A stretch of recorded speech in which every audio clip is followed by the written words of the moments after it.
सबसे पहले हम कोई भी रिएक्शन करवाते हैं, हम लेते हैं एक रिएक्टेंट, ठीक है। सबसे पहले जब भी हम कोई रिएक्शन करवाते हैं हम क्या लेते हैं, एक रिएक्टेंट, उसको हम किसी रीएजेंट के साथ रिएक्ट करवाते हैं, ठीक है। प्रोडक्ट से पहले क्या बनता है, एक इंटरमीडिएट बनता है, एक इंटरमीडिएट बनता है, फिर वो बनाता है हमारे पास प्रोडक्ट, और साथ में कुछ हमारे पास बनता है बाय प्रोडक्ट, ठीक है।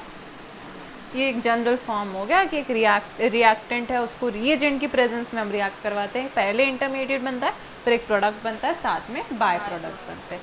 अब ये जो प्रोसेस होती है वो किस बेसिस में होती है, बॉन्ड क्लीवेज, बॉन्ड क्लीवेज।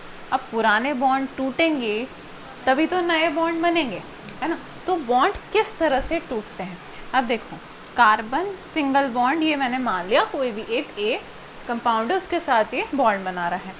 तीन तरह से होगा बॉन्ड क्लीवेज, तीन तरह से। देखो, अगर कार्बन की इलेक्ट्रोनेगेटिविटी इस मेटल या इस कंपाउंड से एलिमेंट से ज़्यादा है ना। अगर इलेक्ट्रोनेगेटिविटी, इस केस के लिए मैं यहाँ लिख रही हूँ, अगर इलेक्ट्रोनेगेटिविटी EN कार्बन की ज़्यादा है A से, तो मतलब ये इलेक्ट्रॉन को अपनी तरफ ज़्यादा खींच सकता है। ये बॉन्ड जो है वो 2 इलेक्ट्रॉन से बना हुआ है, तो ये सारे दोनों ही बॉन्ड को अपनी तरफ खींचने की टेंडेंसी रखेगा, तो ये C नेगेटिव बना लेगा, और इससे बॉन्ड छिन गए हैं तो ये A पॉजिटिव बना लेगा। इसको हम क्या बोलते हैं, कार्बो एनायन, ठीक है। इस पे नेगेटिव चार्ज है तो ये क्या हो गया, कार्बो एनायन, ठीक है। अब सेकेंड केस है जब A की इलेक्ट्रोनेगेटिविटी ज़्यादा है कार्बन से, A की इलेक्ट्रोनेगेटिविटी कार्बन से ज़्यादा है, मतलब ये इलेक्ट्रॉन को अपनी तरफ खींचेगा, तो A अब इलेक्ट्रॉन को अपनी तरफ खींच रहा है, तो कार्बन से इलेक्ट्रॉन छीने जा रहे हैं, तो कार्बन हो जाएगा पॉजिटिव और साथ में A हो जाएगा नेगेटिव, तो ये क्या बन रहा है, कार्बोकेटायन, कार्बोकेटायन, ठीक है।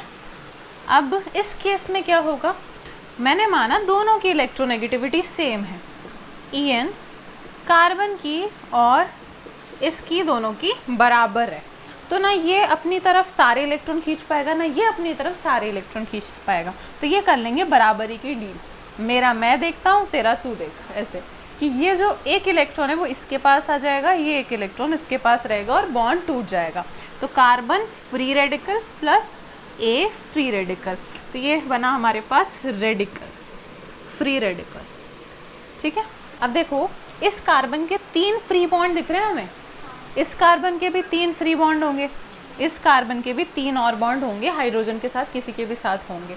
तो जब ये इलेक्ट्रॉन्स जो इसके थे वो इसके पास ऊपर आ गए, अभी भी तो इसके पास 3 ही बॉन्ड है, अभी भी इसके पास 3 ही बॉन्ड है, इसके पास भी 3 ही बॉन्ड है, ठीक है। तो ये sp2 हुआ या sp3 हुआ, सिग्मा सिग्मा सिग्मा, 3 सिग्मा होते हैं तो sp2 होता है ना, 4 सिग्मा होते हैं तो sp3 होता है। हाँ बोलो, ये वाला बॉन्ड नहीं मानेंगे क्योंकि ये वाला बॉन्ड अब टूट चुका है और ये इलेक्ट्रॉन इसके पास आ चुके हैं।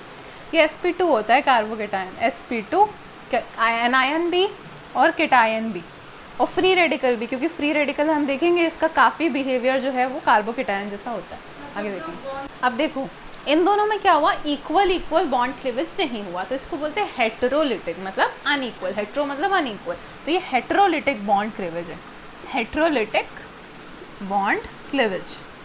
और इसमें देखो बराबर बराबर बॉन्ड टूटा है, तो ये होता है homolytic bond cleavage, homolytic bond cleavage.